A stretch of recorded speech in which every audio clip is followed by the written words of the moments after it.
Thank you for joining us for this week's episode of RobRyanRed. Myself and Nath are recording this in post-production because we just recorded like an hour and 15 podcast, got to the end, and completely forgot that Wrexham are playing 2 games this week. And we've not got anyone on to preview them. We don't even mention the Huddersfield game because we just completely forgot it's even happening. And next Tuesday is Wrexham's 160th anniversary, and we had big plans for it, and we've completely forgot. It's still a good podcast. We fully fudged it. We hold our hands up. We'll do better next week. But we still had a very fun podcast. It's actually very enjoyable. We answer your questions. But if you're here looking for the lowdown on Rotherham and the lowdown on Huddersfield, I'm going to have to be the bearer of bad news, so Rich doesn't have to be. We forgot. So there you go. But anyway, without further ado, it's a really damn good show. Episode 194. Let's get into it.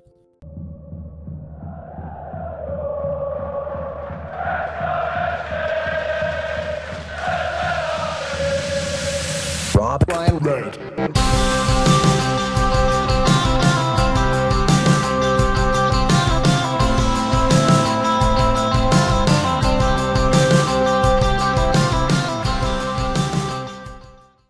Croeso, hello, welcome to the latest episode of RobRyanRed. It might be the international break, but we've still got a bumper podcast episode for you. On today's show, sponsored by Red 10 People Development, we will bring you double contract news, look at Wrexham's new off-the-field appointment, reflect on the FA Cup draw, and we will, as promised, finally answer some of your questions as well. All that and more on the latest episode of RobRyanRed. So, Nath, like we said, it's still a busy one. The weekend without Wrexham. What did you get up to in the end? Did you go to, was it Altrincham Solihull Moors that you teased last week? I went to Altrincham Market instead and just read my book and took a football-free weekend. So it was quite nice. Sometimes you need that. You need that reset. And weird because we've been through so many fourth qualifying rounds, haven't we? And even not that long ago when we were playing Blythe Spartans. So I took the football-free weekend. I know you made it to Ramsbottom with pie and peas, was it? What did I say on your... Anyone who's looking pie, peas, and 2 cans of John Smith's extra cold smooth flow. Delicious. How much did that set you back? I got change for a tenner, let's put it that way. Oh, there you go. Wow. Okay, nice. Very reasonable. Yeah, football-free weekend for me, mate. I mean, you make a good point there. FA Cup, might as well start with the draw. We posted an hour before the draw was made about how 3 years ago we were the team dreaming of the first round, and we got Harrogate, who were a League Two team. We were a National League team. They beat us 2-1. The Wrexham lineup from that day is almost like hilarious. How much we've changed since then. Is Jordan Ponticelli the star man up front, lone striker, Cameron Green in defence, Sean Brisley as well, and then. What would you have it? We get Harrogate away again, a team who, of course, like we said, beat us 2-1 in the FA Cup 3 years ago. We were quite fortunate to draw their 2-2 last season. That was a real dog of a game. It's a horrid draw, isn't it, mate? It's not the magic of the Cup.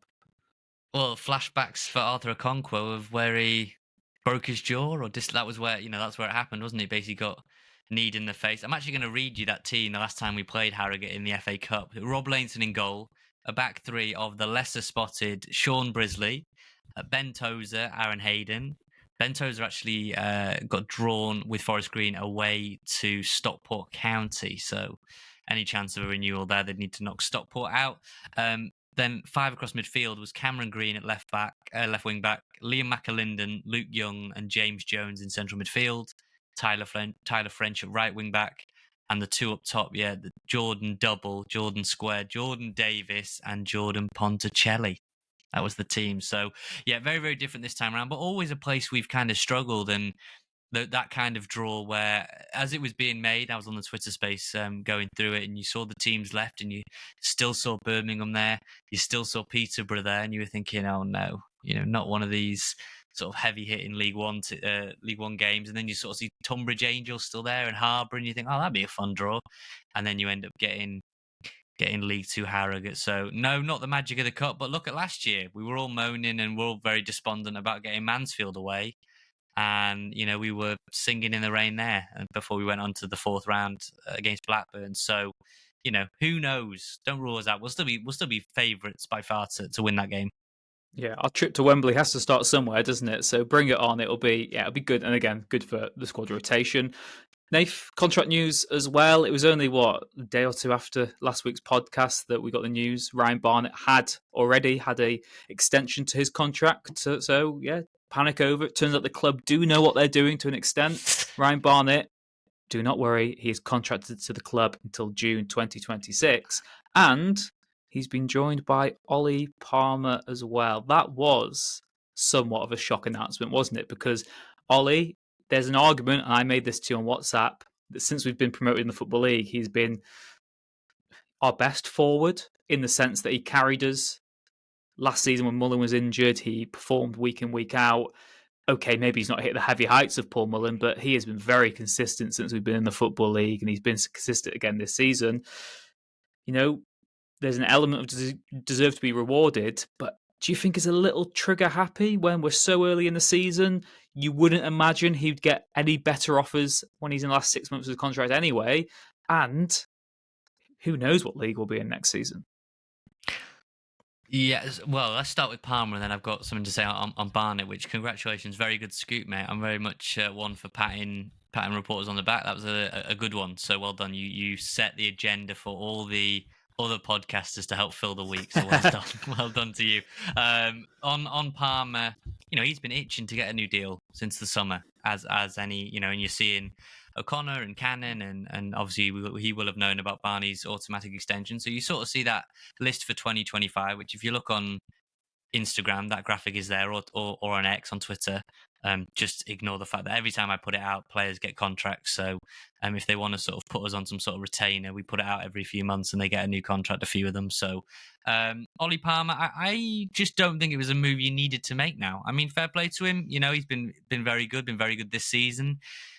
He's not scoring many goals. I know he's helping facilitate, and he's helped Marriott a lot, I think, and he'll help Paul Mullen. He will help Paul Mullen when Mullen comes back in, and he has previously, and really since that game against Grimsby, that debut, when he scored in that game, he's been lights out, really. But you do have to wonder that his actual goal return was minimal last season. It's not going to be super high this season, and if you do get up to the Championship, would he accept being that Stephen Fletcher, that last 15, last 20? Is that how he can be effective?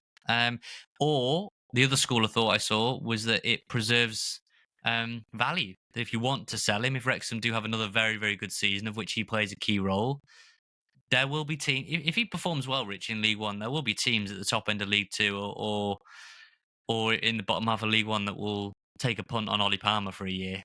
No doubt, if he's proven that he can be effective, play regularly for a team in the top six of League One, anybody below that, I think that, and look, there is money sloshing around the league now.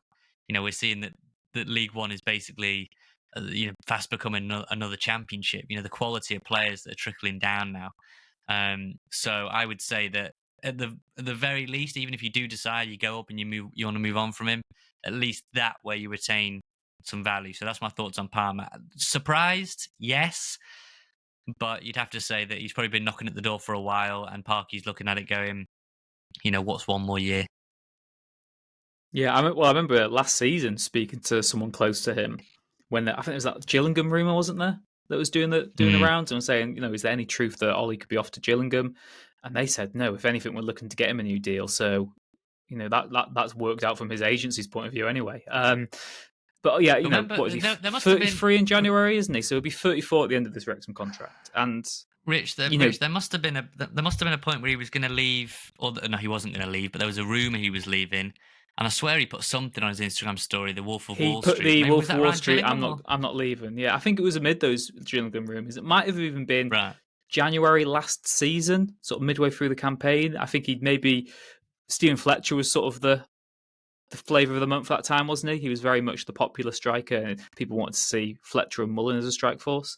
And then Ollie has proven why he's so reliable for Parky. And I suppose as well with Ollie, what you get is you don't only get a versatile sort of striker, someone who puts in the hard work. You get someone who Parky trusts and knows exactly what he's going to get from week in, week out. you also get a very key member of the dressing room. And sometimes, I know we talk about sentimentality in football, and you can't just keep people around because they're a good laugh. But Ollie is such a key part of that dressing room, and more so now after the changes we had in the summer. Think about who's around since that first season of the takeover, really. And Ollie and Paul Mullin, they are still the poster boys, really, of this Wrexham, aren't they? So, I don't begrudge him. I don't begrudge him the new deal. I just think it is a little too early in the season, maybe, for us to make that sort of call, just because we could be in the Championship next season, which sounds ridiculous. And I doubted him at League One level.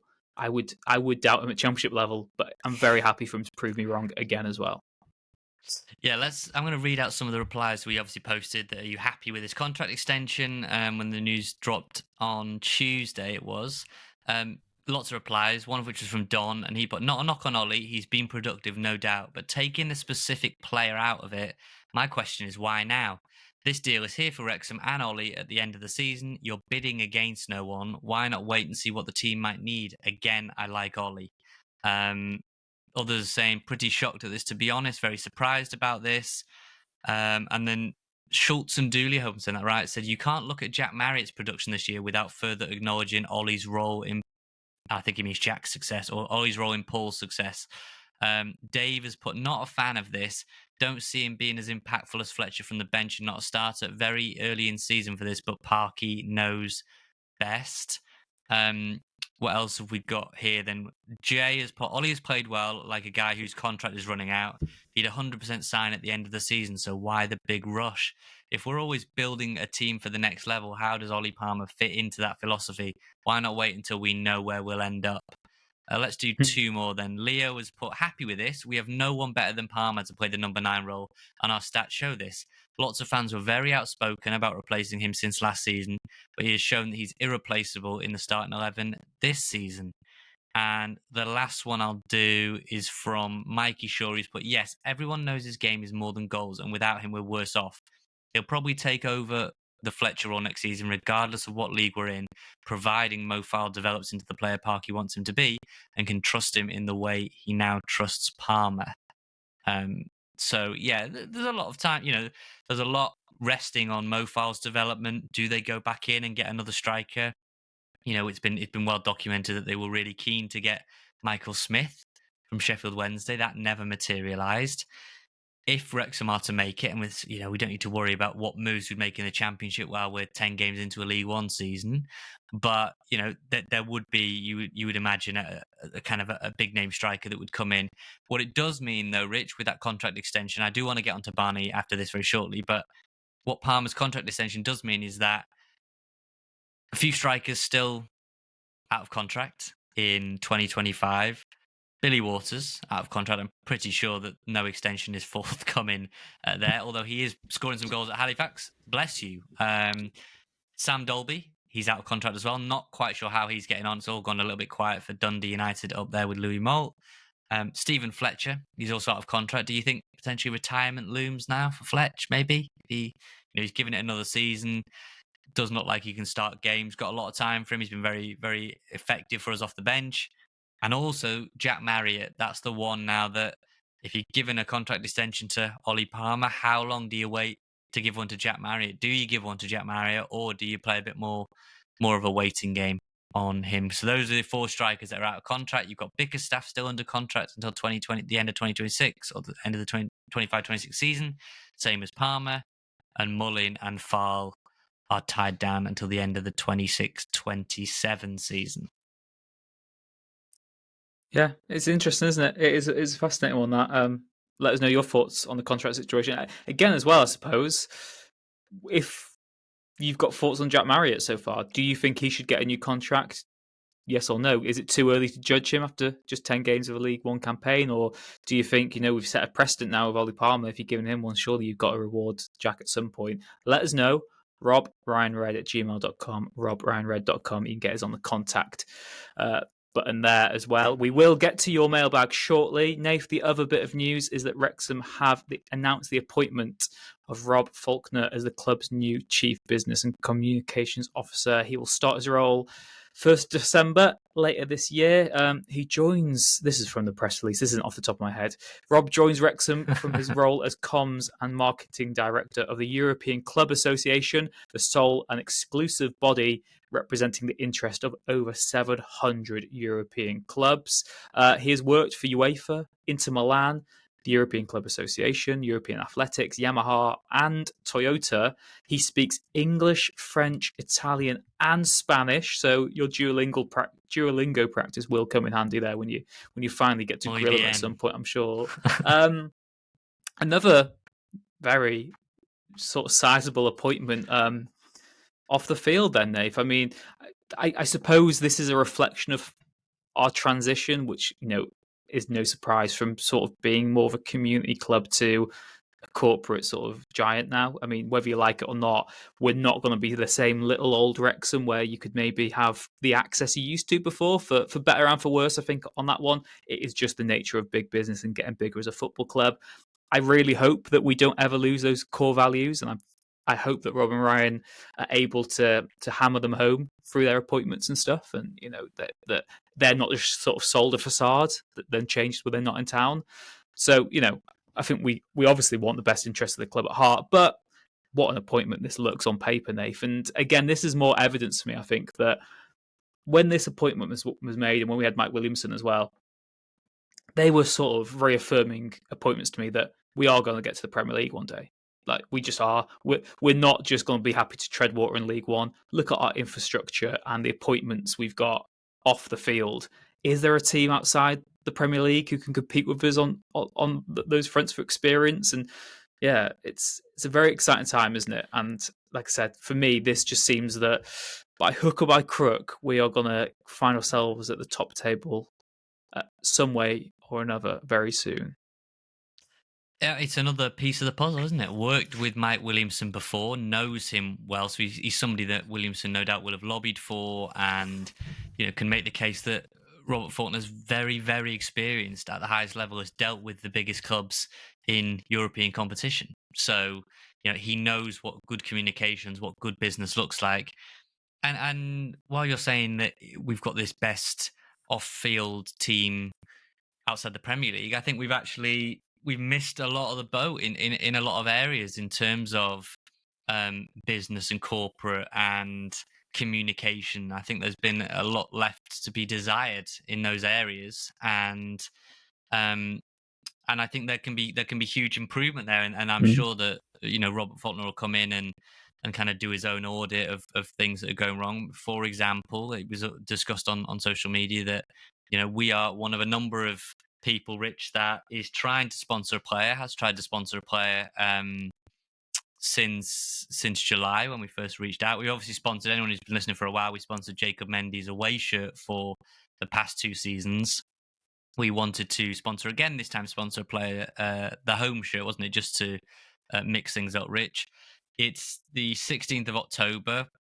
Us and a few others are still waiting to hand over the money to pay to sponsor a player. So look, little things like that, whereby these shut things up and take my money. Take our money.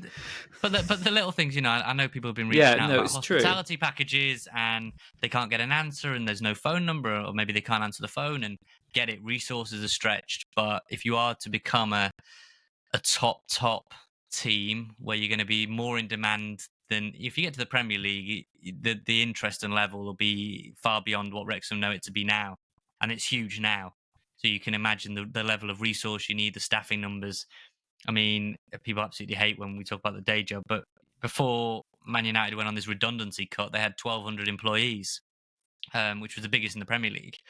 And I wouldn't even know where to begin to start with a head count of Wrexham, but I can assure you it's far, far, far smaller than 1,200 or 1,000 or whatever. And I get it might never need to swell to that number, because if you've got really good people that are very good at their job, but you'd hope that Robert Faulkner will come in, improve the level of communication, I would hope, and just the way you go about media, be creative with it, be experimental. Do you need to because obviously we've done some really good stuff. AAA, Amy's obviously been doing great without the AAAs and everything. But when I read up on Robert Faulkner, he speaks a lot about trying to modernize and trying to diversify the offering, and whether that is offering dual language, putting everything that they put out that's in English is also available in Welsh, or everything that comes with Welsh translation, or they really invest in different platforms. TikTok, I know they've done a lot on there already, but you maybe go into more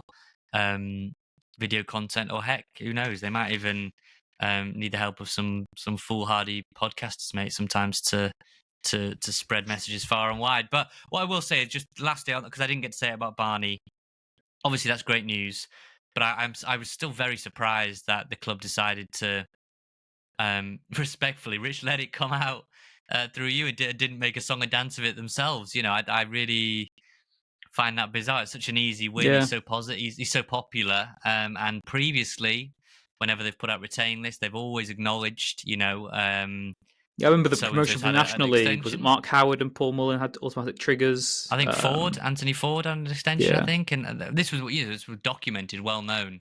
I know we weren't alone. There were other people in similar spaces, journalists and stuff like that very much were under the assumption that Barnett was out of contract at the end of the season. And so I don't know. Secret clause kind of makes maybe the people at the club feel like they're kind of, oh, look at this, panic for nothing. But I think that could have been such an easy PR win. But little things like that, I don't know. Communication can improve, and it will improve, I think, with Robert Faulkner at the helm. Yeah.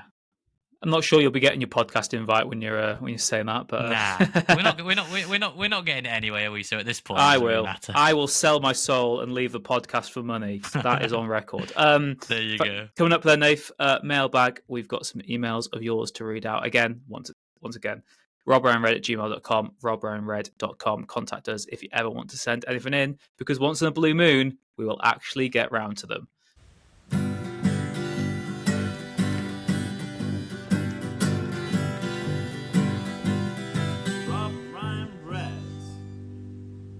Nath, do you want to kick us off with an email, or would you like me to do it? Yeah, I'll go first, actually, and I'll fly us over virtually, Rich, to Copenhagen, to Denmark. This is from Tony. He's put, gents, greetings from Copenhagen. Always a pleasure listening to your views and insights. Only 6 months since I discovered your podcast, and now it's a regular Thursday event. Thank you very much, Tony. As much as Rich is ready to quit his way, I very much appreciate it. He said it's the perfect way to prepare for games on the weekend. 2 questions which I hope will inspire some discussion. In the home versus away conundrum, seeing that we have a squad of strong ball players who can do more than merely wait for the chance to counterattack, I wonder if Parky should be working on adding some more tactical variations into our game so that we can control the game away from home through possession. After all, it is easier to defend when the ball is in the opponent's half of the pitch rather than your own. What are your thoughts? Do we need to stick with this out of possession style? I'll do that one first then, because there's a second one on Danish players. It's an interesting one, isn't it, Rich? Because I think what we saw in that Leyton Orient game, and I think this goes for any level of football, it's tiring when you don't have the ball and you're just chasing the ball all the time. And I know you can be rigid in possession, and I know, especially if you've got, say, Revan and Barney, you've got pure pace there that can open up space in behind. You kind of lure someone onto you, and then you can counter into the pockets of space behind. But I do think that there are teams, respectfully, teams worse than us. The table right now suggests there's a lot of worse teams than us, but there will be teams where we are better than, we have better players than. We don't need to give them so much respect that we're sitting off them. I think of, say, Cambridge on a Tuesday night, they're bottom of the league. I think of, I'm just trying to think of other games. Even even these Huddersfield. I know we've got them at home first rather than away, but we have got quality in our team, and I don't necessarily think we need to sit off by design every time. What do you think? It's a tough one, isn't it? Because it kind of just is the way we've played under Parky since he took over, and we've always had this recurring theme. What is it? Today we're recording on the 16th of October. What is it? 3 years today, the Marine match? Was it 4 years today, the Marine match in the FA Cup? Which was, pinnacle, Parky out brigade. What a waste of money. This has gone to shit, basically. So look at how far we've come in that time. it obviously works. And look where we are on the table right now. It obviously works more than it doesn't work. So I do think that when we drop points, it's very easy to pick apart our tactical approach and to find flaws of it. And then when we win, we almost take it for granted. I do see what you mean in terms of maybe you Do you could not think try there's been something an different actual away from shift home, though? but Feels like there's been an actual shift into going more now. I know we don't need to get caught up in possession and everything, but it does seem like we've got less of the ball than we did previously. I know we were at lesser levels and we won the National League and we were yeah, second in League it, Two, but I mean, feels like we've even, you know. I just think the way the coaching setup is, yeah, it might be a more intentional change in our tactical setup, but there's surely got to be the reason behind it. And maybe the reason is just that Wrexham feel that's how they can punish teams more at this level, is we've got to hit teams on the break because we've got such explosive pace and we've got the strikers who can do that. So maybe it is just that, look, we've realised that we're not going to be able to break teams down as much as we actually think we can. And that our most effective way is to just have these quite quick transitions from back to front. I mean, last season, Wrexham had, I think, in all the Football League, the fastest transitions of play from back to front, didn't they? And I wouldn't be surprised if it's the same this season as well. So I think it's just playing to our strengths, really. I know it's frustrating, and when it doesn't work, it's very easy to critique. But I just think we play to our strengths. That's who we are as a football club, and particularly in away games, we always seem to have a go at Elliot Lee and say he doesn't have an impact on the game. Maybe that is the tactical system, but there's been a fair few stinks as well, haven't there? Just from performance sort of level, and maybe it's just the way Parky wants it to be. I'd be staggered if it wasn't something he'd already considered thoroughly. Like we said, Parky we trust, so I just sort of take it on board that we're doing what the manager wants us to do for a very good reason. Right. Secondly, then from Tony, his question was: we saw during the last summer transfer window Danish ex-national team players for Denmark moving for sums that are within Wrexham's reach. Some of them left on free transfers. I don't think he's talking about Rasmus Højlund here, Rich. That's 72 million move. What do you think of the idea of Wrexham bringing in quality players from top leagues in countries with lower price tags? For example, Nordic players, Central American players. Can't help thinking that we have so many players now back from abroad in top clubs in Denmark that have got relatively similar budgets to Wrexham, and with Wrexham's profile, could it be a good option? Look forward to your show. Best regards from sunny Copenhagen. Thank you, Tony. Really, really interesting.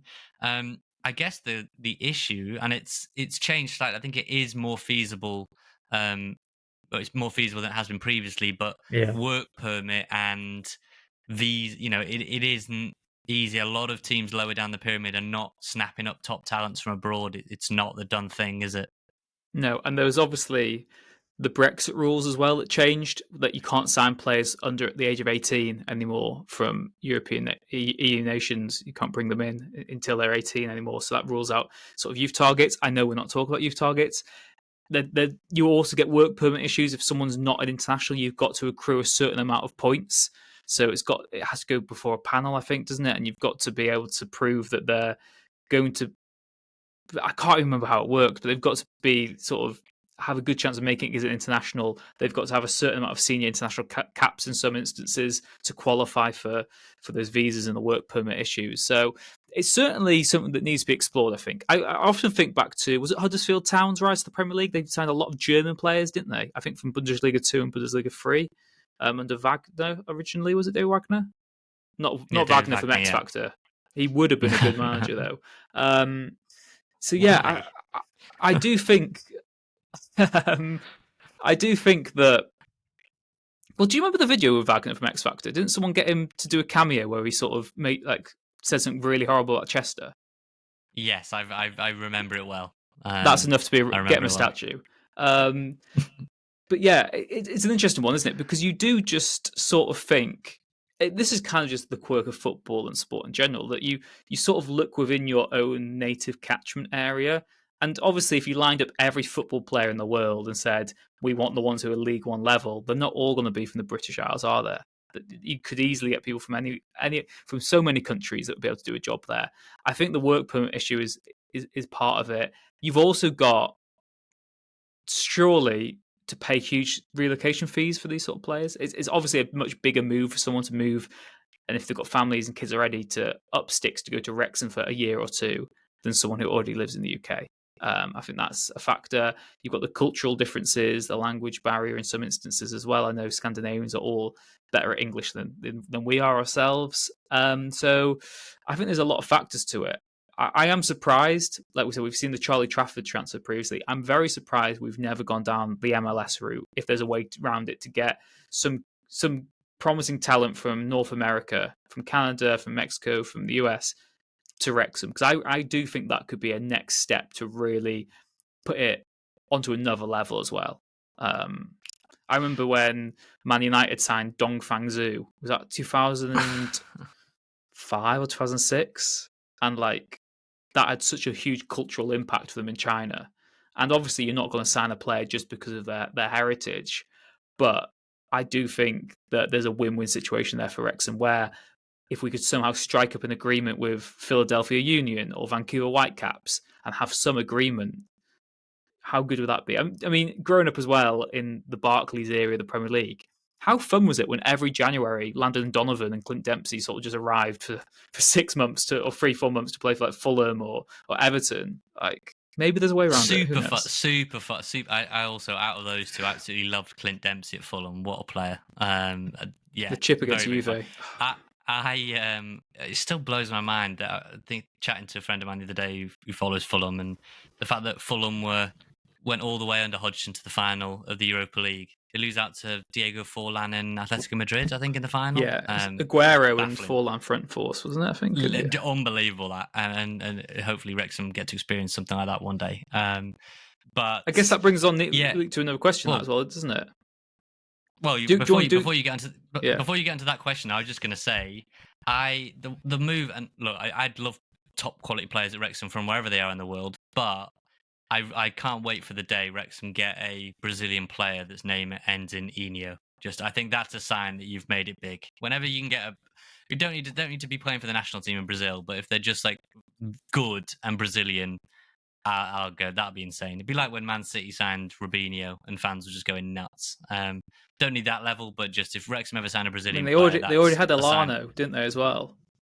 Elano, Martin Petrov, was he there at that point? I feel like they were. Yes. Was that not Brazilian though? Yeah, not Brazilian. I think it was Sven. I think it was Sven into Mark Hughes actually Sven. That era. Okay.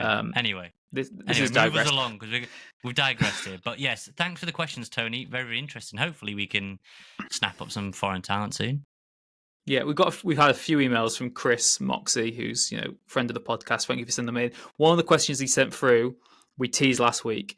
He said, "I've heard it mentioned a couple of times that if this Welsh League Cup proposal went through, it would require Wrexham to forego a path to Europe through the English system. Is that something that can later be renounced? I know this is wild North American optimism, but it would seem a shame if we were permanently closing the door on, say, a Champions League berth should we someday finish higher enough in the Premier League. Obrigado, Mox."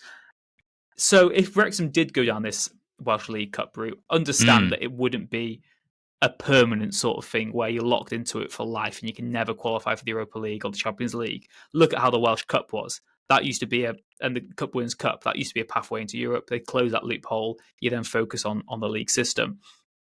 I think it is just one of these sort of short-term advantages because, look, Wrexham are not going to qualify for European competition organically. You'd say for sort of 6-7 years at best. You'd probably have to win a League Cup to really have a chance of doing that. Obviously, you could get to the Premier League, maybe get to an FA Cup final. You could potentially finish, 7th or 8th in the Premier League. That is so far away from where we're at right now. So the best way in the next sort of 6-7 years, I'd say, to get into Europe would be this Welsh League Cup format. So I think it would be, it's just a realisation from all the Welsh clubs that, look, none of us are going to qualify for Europe, you'd say sort of the organic way right now. So this is the best bet for it. And if that can then be reinvested into the Welsh grassroots football, it's benefit technically for all of Welsh football. But, I like that as a theory. In principle, it doesn't always work that way because we've had that with FA Cup scrapping replays and stuff saying, well, the extra TV money will benefit the clubs at the lower end. It doesn't. You still got so many clubs who are poorly run, going out of business and just don't have the funds from above they need. So hopefully if this model's implemented well, we can get behind it. But I'm going to be on the fence until I've seen sort of progress on that. But interestingly enough, Sean Harvey spoke to the leader this week, and he had this to say. Sean Harvey said, "We are interested because we have got an obligation to give the club the best chance of success. The club, like the other three clubs, is steeped in European history, albeit going back over a period of time. If those days can return to Wrexham at some stage in the future, then it's another step on a remarkable journey. It's not creating something new because the club has been there before, but it will give the new generation of fans the opportunity to share the same experiences that their predecessors had. Every so often, opportunities like this present themselves, and we've got an obligation to both ourselves and football in Wales to look at them. With things such as this, you are always conscious that it might not be universally popular, and on that basis, it needs to be well thought out.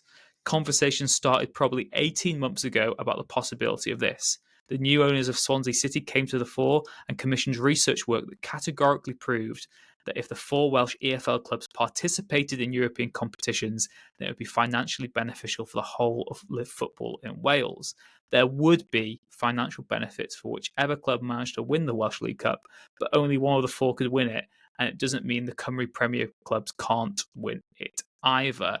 Like I said, I think that for a short-term ambition, it's our only chance of getting into Europe realistically. If we then got to the Premier League, then maybe Wrexham would have to withdraw from the Cup competition, or Wrexham wouldn't be eligible to play in Europe if they won the Cup. But they are future problems that would be nice to have anyway. So I think from Wrexham's point of view, it is a win-win. And you can understand why the club would look at it from their own sort of selfish perspective in that regard.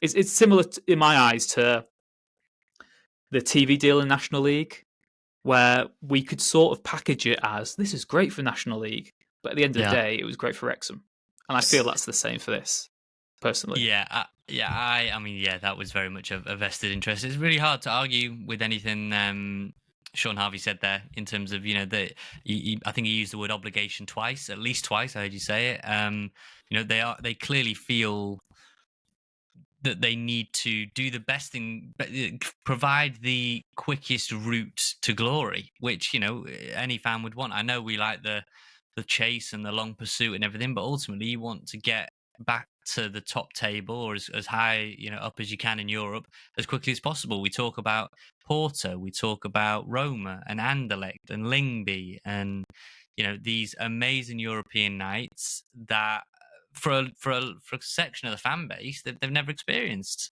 They have no idea what that's like, including us. We weren't around and we weren't fortunate enough to experience Porto or Roma or Anderlecht, Rich. So for us, not just for us, but for anyone of kind of our age or younger, they've known nothing like that. They've known Hayes and Yedding and Grays Athletic and Guiseley and Torquay's probably Rangers and 21s. Ibrox, Rangers, Colts. Yeah. So, I thought those comments were pretty good, and clearly it's something they've been thinking about for a while. I knew that David, who wrote the story, David Pritchard, it was obviously going to be quite far advanced by the time it made it out to a reporter. It was obviously going to be quite advanced. And I think all four teams, you're looking at Cardiff struggling this year, big time, could end up dropping out of the Championship if things don't improve.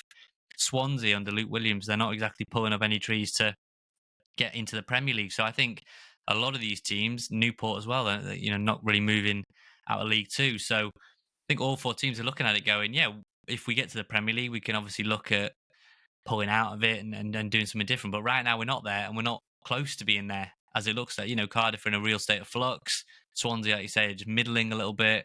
Wrexham, for all we know, they could get into the Championship, where we know how difficult it would be to get out of that. Or we could end up stuck in League One for years. We don't know. We don't know what the future holds. And so there's no point worrying about whether we finish top four in the Premier League and kind of the ramifications if we took this on now. That's likely a decade plus away, I think. That sounds crazy. I'd also say that one is never likely as well. Yeah, because I think even if we have got to the Premier League, to then ever get to a Champions League position or Europa League is so far-fetched anyway. So we'll see. Like I said, I think we can all agree why the clubs are doing it from their perspective, aren't we? We'll see how it actually transpires, but it's looking likely, given we're getting comment pieces on it and we're getting, like I said, it published in the BBC. What's next in the mailbag, Nath? Oh, I've got one from Chris Firmston, who put, "Great work, guys. Best way to keep up on what is happening in Wrexham." Thank you very much, Chris. With 66 years of following Wrexham, this is getting close to be the best ever time. Wow.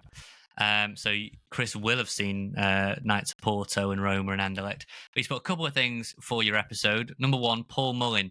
On the way up from Gloucestershire for the Crawley match with my son, I said I thought Parky would start Paul Mullin, and he did. I think he would have done the same for the Northampton match, but Parky said he had a niggle beforehand.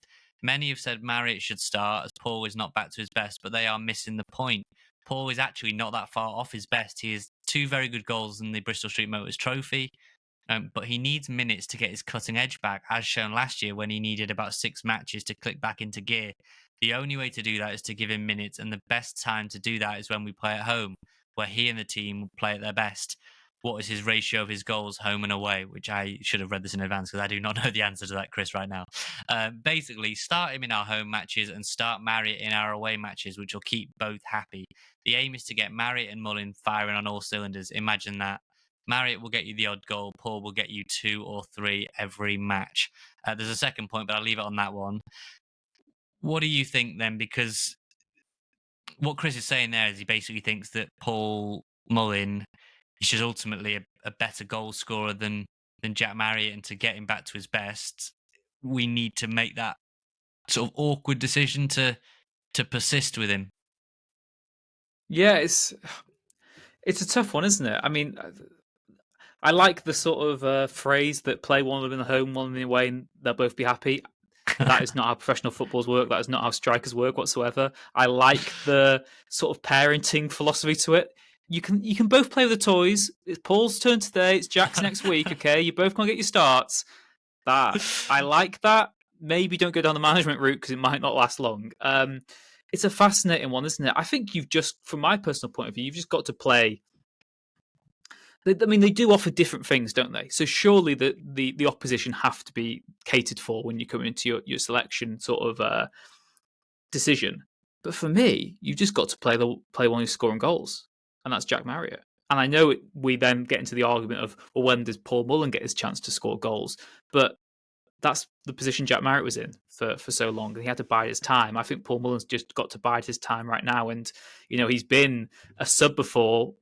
In his career growing up, he used to play on the left wing for Tranmere Rovers. He used to get, angry that he was never getting these opportunities.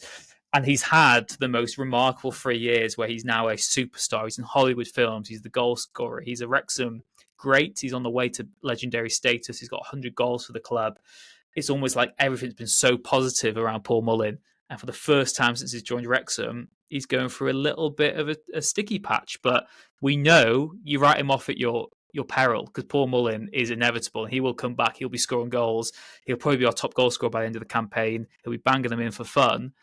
But right now, he doesn't deserve to be starting. And that's the bottom line. And that is credit to Jack Marriott. So for me, I think that you can always get into this tactical setup and what different players do, but you've got to play the guy who's scoring the goals. What I learned from that was that a future child of yours, if you have 2, dare I say, one called Paul, one called Jack, one of them isn't going to have a toy for months on end, and they're just going to have to bide their time, because the other one will be the golden child that will just have the toy all the time.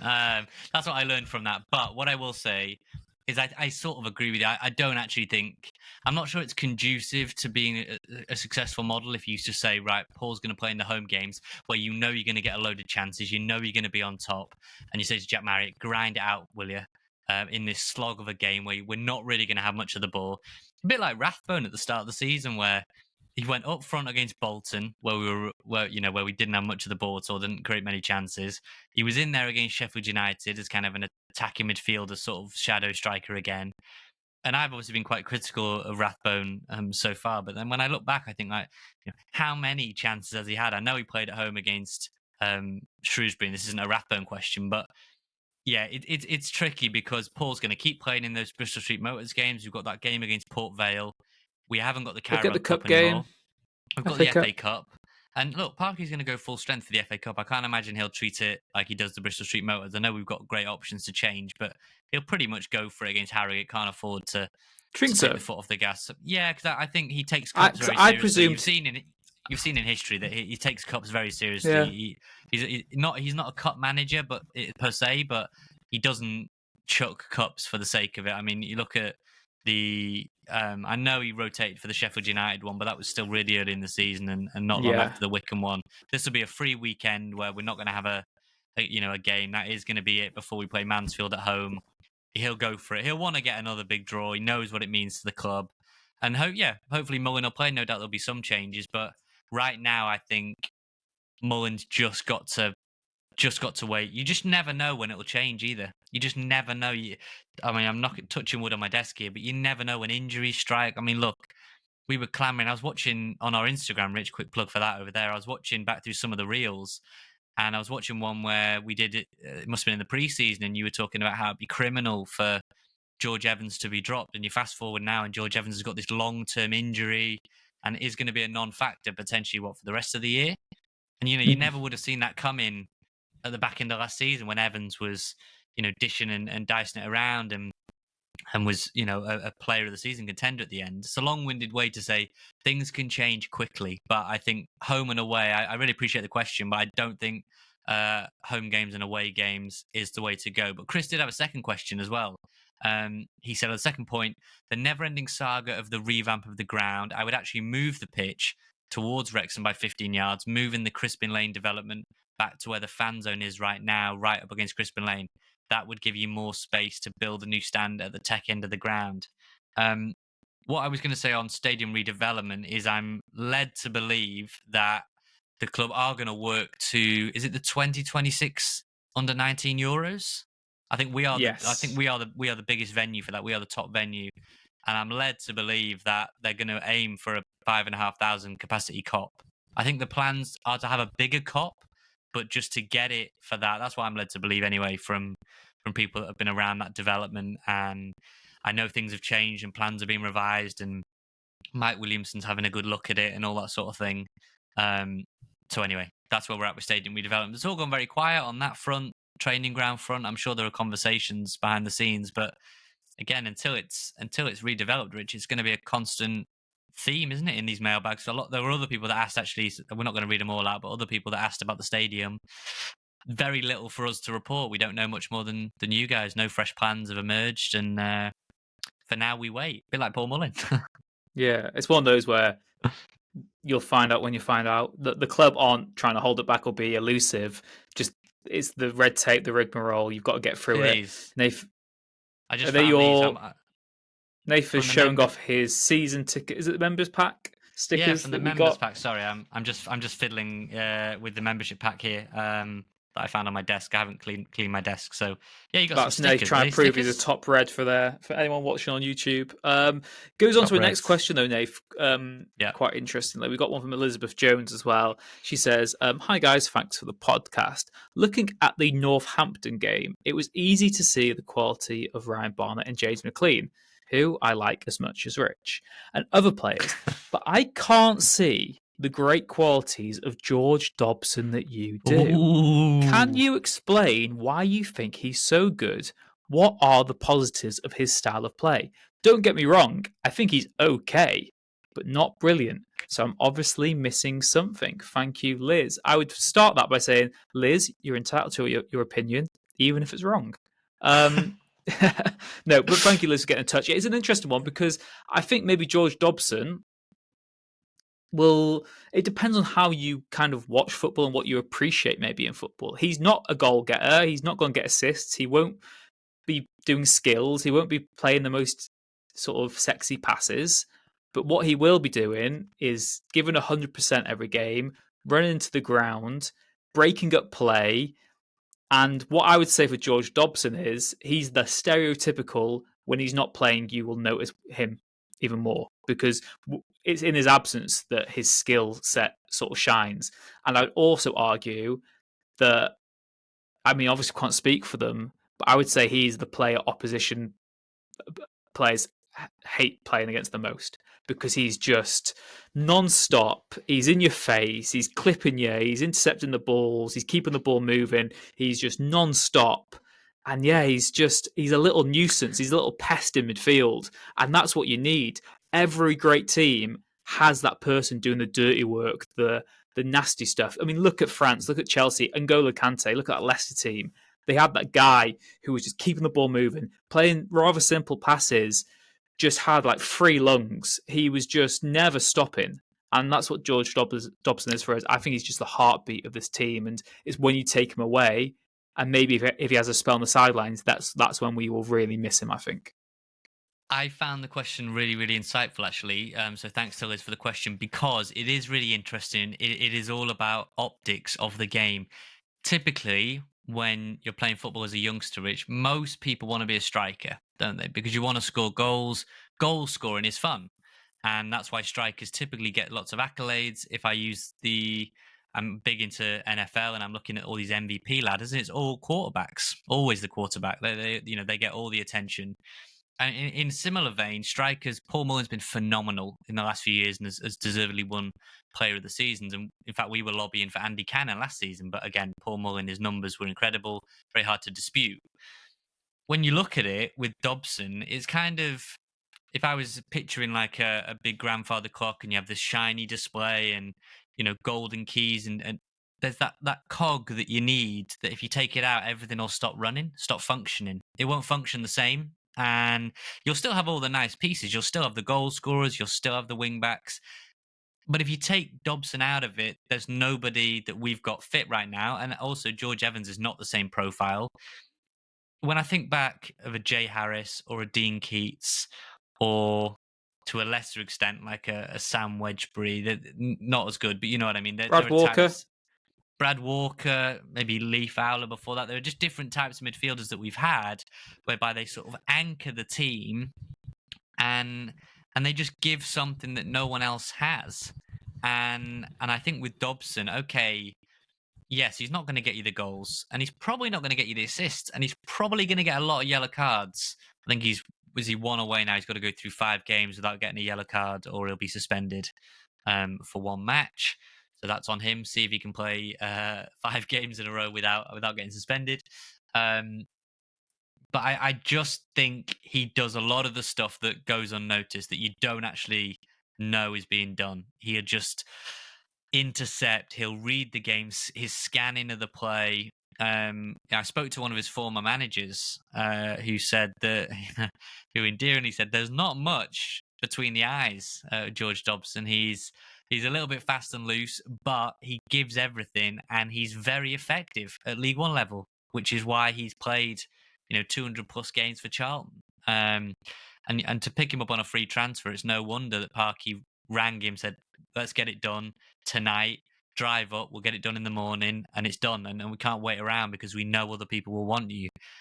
So my answer to Liz would be, I get it. When you're watching the game, and specifically when you watch games on TV, more and more I realise that typically they're following the play, of which George Dobson might not be, a part of that move. It might be Barnett, it might be Revan, it might be McLean, it might be Palmer. But really, when you dial it back and you wear your analyst cap, it's Dobson that started that move. It's Dobson that's quelled the opposition to get you going. And what Dobson does so well is he knows his limitations. He knows his limitations. Give it to Barney. Give it to Cannon. Give it to Elliot Lee. Good players. Now, he's not. I'm not saying he's Rodri or anything like that, because he's best in the world at that position. But there are other archetypes like Dobson in the Football League that are so effective, but they know to give it up and give the ball away, and their work is often out of possession, off the ball. There's a long-winded way to say, take him out and you will really see a gaping hole like a polo mint. Yeah, and I'd also say as well on that one as well is the Northampton game is not the type of game where he shines because you win a 6-0. It's the type of game, like I said that after the Birmingham game. I thought he was I think out of the Wrexham players, he maybe performed the best. I know we were a bit critical anyway after that game, but it's in those more dogged contests. You look at sort of when we've got Stockport away coming up, which, warning alert as well, Stockport away, I know tickets go on sale this week, will probably be rearranged because it's in the next international break, isn't it? So it might get moved to the Tuesday. Right, but I think often the international call-ups for Stockport previously, I believe, have been under-21 call-ups, which I'm not sure there is an under-21 bracket in the next window. So it's one to keep an eye on. I mean, look, Jacob Mendy went away with Gambia this week, didn't play a minute, was beaten to that left-back spot by Stockport's Ibu Toure. So we know that's one senior, but I think a lot of it has been fulfilled by under 21. So from what I've So that would seen, be two. Well, that would be two of the three players, wouldn't it? Mendy and Toure. I actually think it doesn't it need to be three for one team. I don't think it's three over Oh, is the. it?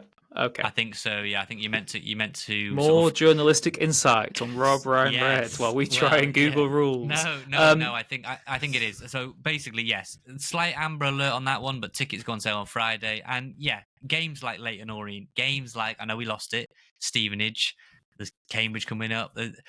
Games where we're going to go without the ball for a long time. You need screeners, you need protectors, like Dobson. So I would say he's more than repaid the outlay, which was free, and then his wages, tenfold.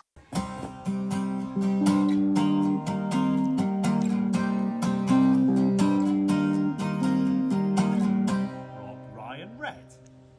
Right. Is it me again? Or is it you? I'm going to do an email. Have you got an email as well? Because I was going to do this as my last email anyway. So okay, well, you go ahead. I've only got one more. You go ahead.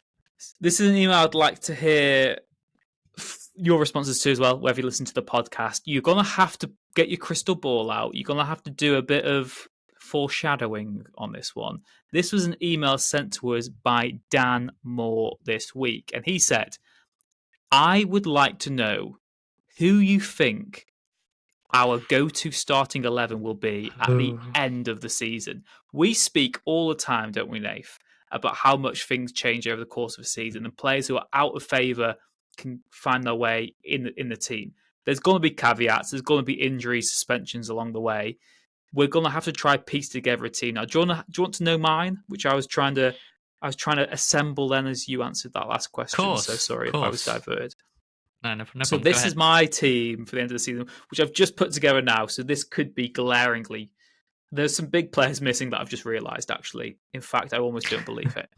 So I'm going for Arthur Okonkwo in goal. Hey, there you go. Big surprise. I thought you were going to go Mark Howard in goal, but there you go. Centre-backs, Max Cleworth, Owen O'Connell, Lewis Brunt. Oh. Okay. Wing-backs, Ryan Barnett and James McLean. Oh, okay. Yeah. Midfield, I've actually got 4 players in my head right now. I just don't know who I'm dropping. Dobson is there. Yeah. It's then either I can see, against all odds, Tom O'Connor becoming a centre mid if we need a bit more control. Reverting back to midfield. And then it's either Elliot Lee or Ollie Rathbone. And up front, Paul Mullin and Ollie Palmer. No Mo Farm. Well, I like it. It's wrong, but I mean, I like it. It's good. It's good. It'll cause debate. That back three set the tone, Rich. I mean, I would be amazed if Tom O'Connor was. I mean, like I said, I literally just read the email. Then I was like, crap, I've got to put an 11 together right now. What can I do? Okay. Let me put one together. Then. So I'll go, and to speed it up, there'll be similar ones to you. So Arthur Okonkwo in goal. Obviously, I do think the wing backs will stay the same. I think Revan's big full season is next season. I think he could easily play for us now, but I think they're going to go with McLean again for most of the season if he's fit and available, and Barney is Barney. So fully fit, those two. I'm going to go with a back three of Max, Dan Scarr, and Tom O'Connor. I'm going to go midfield. I'm going to go Dobson, Cannon, and Lee. I do think Cannon raises the bar with Rathbone coming in. And I do think he offers you something slightly different. Rathbone's probably got a better engine on him in terms of just energy and athleticism. I would argue, if I had to make a bet now of which player who's not starting will be integral by the end of the season, I actually just think it will be Rathbone. I would agree with that. I think of all the... Yeah, I would say so. I think Brunt, again... I would love to see Brunt in the middle of that back three, as I said last week, was it? Yeah. But that, as you said, that's probably more of a championship ball playing type. Dan Scarr's come here to play. He's going to be first one up. And I do think that I've just got this feeling around O'Connell that they're kind of waiting to make the switch permanently. Yeah. Yeah. I mean, that might be unfair. It might be harsh, but it does feel like they're waiting to put Danskar in. They can't wait to put Danskar in. So that's the back three in the midfield. And up front, I am going to agree with you, and I'm going to say that Ollie Palmer and Paul Mullin will be the front two in They're the inevitable, aren't they? It always leads back to Ollie and Paul Mullin up top. Wherever you want Mo Farl and Jack Marriott, it ain't happening. It's clear Ollie and Paul. That's what we think anyway. Let us know if you're watching on YouTube in particular, what your predicted 11 will be for sort of the run-in of this season. Obviously, injuries permitting, lots of things can change on that front. We might even do a graphic of this week as well. When I say we, I mean Nathan Salt will do that, and you can respond to that. Have you got one last email, or yes, do you reckon a very quick one, last one, and also we've really done Jeff, who hosted us so kindly in Vancouver. He sent us 2 questions in the last few weeks. I don't think we've answered either of them. So we've forgotten them again this week. It's really bad. I mean, unless you can pull them up quickly and we can give him a quick answer because he's been very kind. But the one I've got, Rich, is from Derek. It's a very, very quick one. He put, "Hey guys, love the show. Bandwagon Wrexham fan." Now, we don't need to call you that, Derek. A bandwagon Wrexham fan from Lawrence, Kansas. No offense to Rotherham, but the next 5 League One fixtures next 5 league fixtures after that all seem pretty brutal. What is your prediction over the 5 games that follow? Rotherham, which is at home against Huddersfield, away against Charlton, home against Mansfield, away against Stockport, and home against Exeter. Is this our real welcome to League One? Thanks, and up the town. If you just do a quick straw poll then, Rich. I don't know if you managed to pull up Jeff's questions, but straw poll for me. Rotherham, how many that? 5 games, 15 points. I will say we'll take... I reckon 7. I'm going to say 9. I'll say 9 points out of the 15. I think we'll beat Mansfield at hhome and we'll beat Exeter at home, which gives us 6. Yeah. Charlton away, we're going to be there, both of us. I think we'll lose that. It seems like they've sold almost all the... I think is their highest crowd in 10 years, somebody was saying? Yeah, we won't be the biggest... the most notorious podcasters there either, will we? There'll be someone more hated than us. Can you believe it? If we are, that's incredible. At home against Huddersfield, I'll back us to get a draw against that. So that's 7.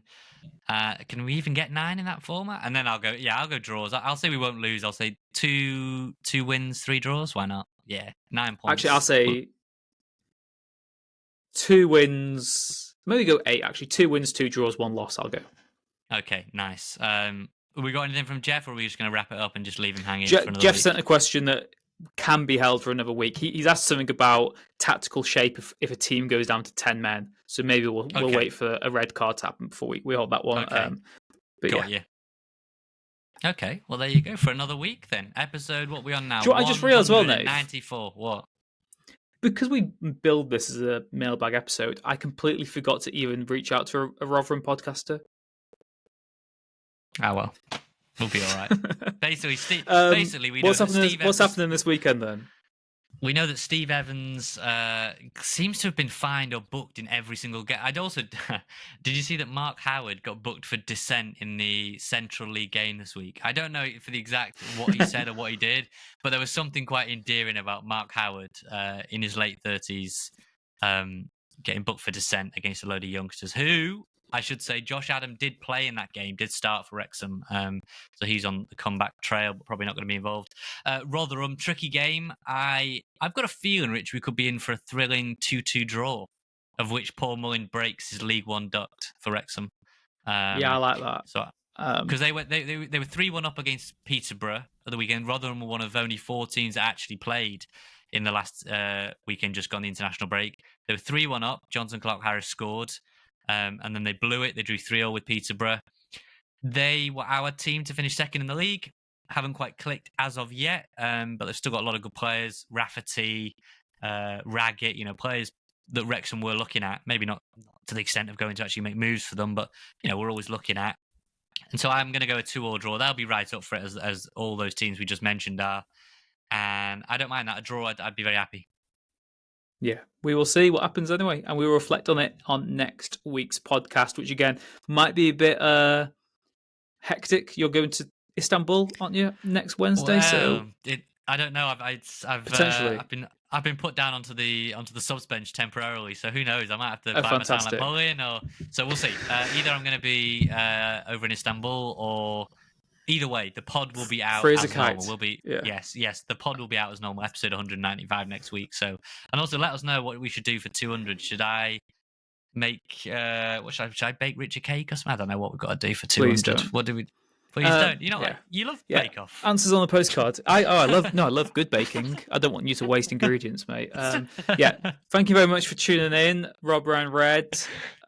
Thank you to Red 10 People Development for the continued support of the podcast. Thank you as well to Wrexham-based band Hypnotic for the music, the stings we use on the show. Like we always say, RobRyanRed@gmail.com, RobRyanRed.com to get your questions in for a future mailbag. Thank you very much. Take care, and we'll see you again next time.